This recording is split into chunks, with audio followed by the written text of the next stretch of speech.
Hi there, welcome to 60 Matthews. I'm Matthew, and today I'm going to teach you how to play the card game from my book, Kearlithian Survival.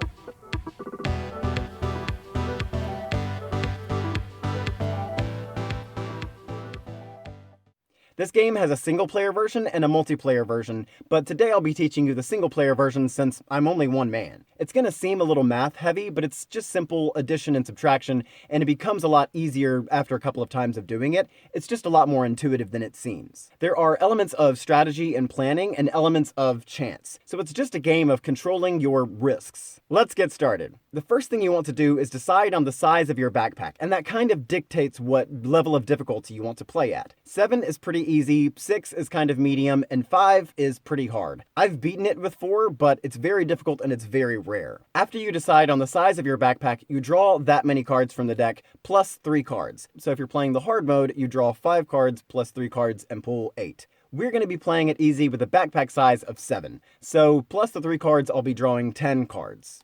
So let's draw. 1, 2, 3, 4, 5, 6, 7, 8, 9, 10. So this will be the live deck, and you can put this anywhere on the table, however you want to lay it out. I'm going to put it in this nifty little stand. Once you've drawn your cards, you can flip all of them over. The reason why you draw those 3 extra cards is because they're going to act as your health bar. So once you've drawn your cards and flipped them over, you're going to pull the 3 cards with the lowest value. In this case, we have a 4, a 3, and a 7. You're going to want to start out with the lowest card on top, which in this case is a 3, but we'll come back to the health bar in a little while. For now, we're just going to set up the backpack. So we've got the health bar, the backpack, the live deck hiding behind here, and the dead deck or the discard deck will be hiding on the other side. Again, you don't have to have these fancy devices. You can set up the table however you want. This just helps to consolidate everything. Once we have everything set up, we are ready to start the battle. But note that we are currently in pre-battle stage, which means there are no cards on the table, and we can trade these cards back and forth. We have access to the health bar. The health bar is always locked to 3 slots. You can have less cards in here, but no more than 3. You can reorganize and sort out your backpack if you want. But for instance, if you want all your diamonds together, all your spades together, if you want them in numerical order, whatever. The order over here in your health bar matters. The order of your backpack does not. The single player version doesn't take into account the suits or the face cards. So a jack is just an 11, a queen is just a 12, a king is a 13, and an ace is a 14. I always write that down on a cheat sheet, which is just one of the Joker cards. And it just has J11, Q12, K13, and A14. It just helps to have that visual, that way I'm not adding numbers to letters. So if you want to reorganize your backpack, that's totally fine. However, you're going to be going through these cards really quickly, so it's going to get unsorted really fast.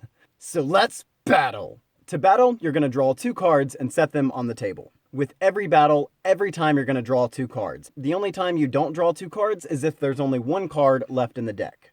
So we've drawn our 2 cards, and now we're going to add them together. So like I said, the queen is 12, and with 10, we have 22. So we draw 2 cards from our backpack to outnumber this number. But of course, there's a catch. So we could play this queen and this ace, which are the 2 highest cards in our backpack.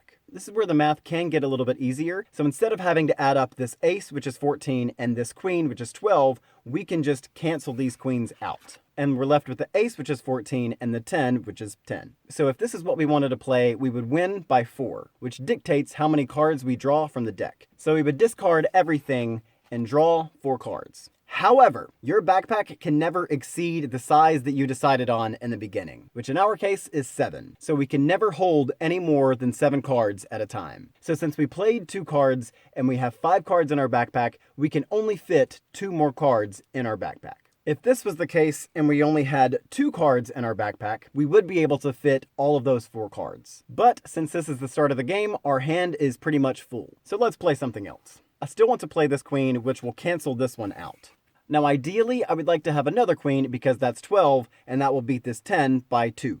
That way I would draw 2 cards and put my backpack at max capacity without unnecessarily sacrificing a large card. But those aren't the cards I was dealt. So I'm going to play this jack. This jack will defeat this 10 by 1, so I draw 1 card and put it in my backpack. Yay, another ace. And we won that battle, but we haven't won the war. So we go back to pre-battle mode and that process repeats. So if we wanted to access our health bar, like if we had drawn something lower than the 7, we might want to trade those out or resort our health bar. So let's say we wanted to, or we had to, take damage. Let's start another battle. So we're going to draw 2 more cards. Now we have a king, which is 13, and a jack, which is 11, which gives us a total of 24. In this case, we could absolutely use these 2 aces to destroy this king and this jack. So we would win and we would draw cards, but we might end up drawing 2s and 3s, and then we're left with a 9 being our highest card. So I want to keep one of these aces. I might want to play this 9 and take damage. I'm trying to beat 24 and I have 23, which means I lose by 1. My health bar is currently at 14. It's this 3 plus this 4 plus this 7. All of that together is 14. If I lost by 14 or less, I could take all of these cards, discard them, but I would still be alive. I would discard all the cards, I would be in pre-battle stage, and I could take 3 cards from my backpack and put them in the health bar. But that's in extreme cases. In this case, we're only losing by 1, which means we're going to lose this top card. If I would have lost by 2, then I would still discard this top card. If I would have lost by 3, I would still discard this top card.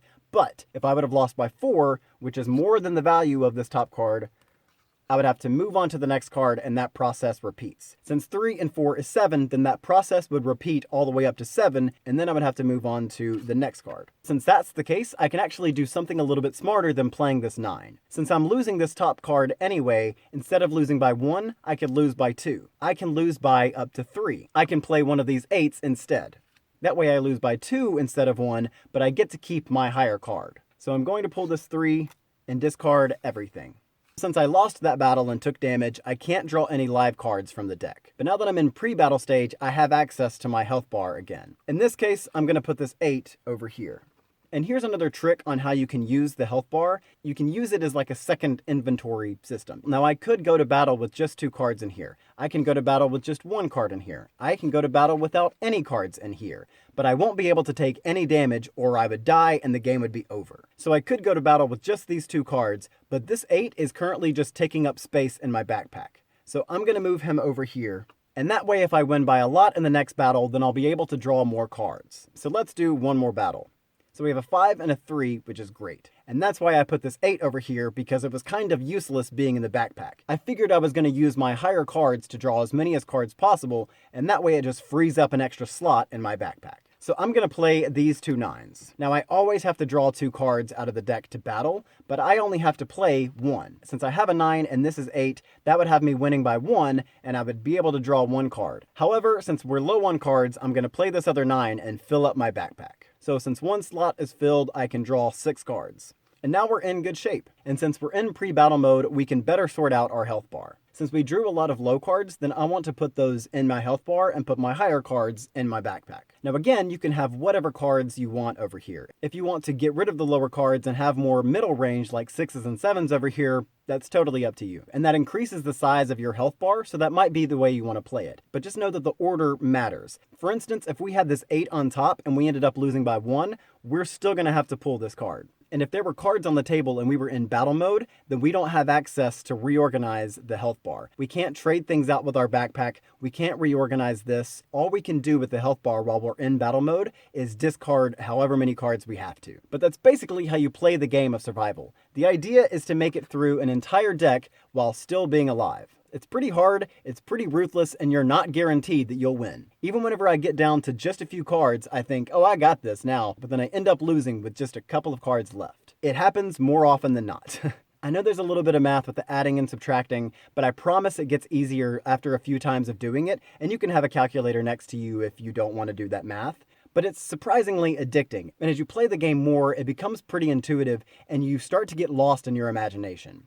But for now, that's all I have for this week. I'll probably be doing a tutorial in the future showing the multiplayer version of this. I'm still working out a couple of the kinks. In some ways it works pretty much the same way, in others it works pretty differently. I hope you grab a deck of cards and try this out. Make up your own rules. If you have any ideas, leave them in the comments below. I'd love to see all the places you can take this game. I really hope you're doing well. I hope you're healthy. Thank you so much for watching, and I'll see you in the next video.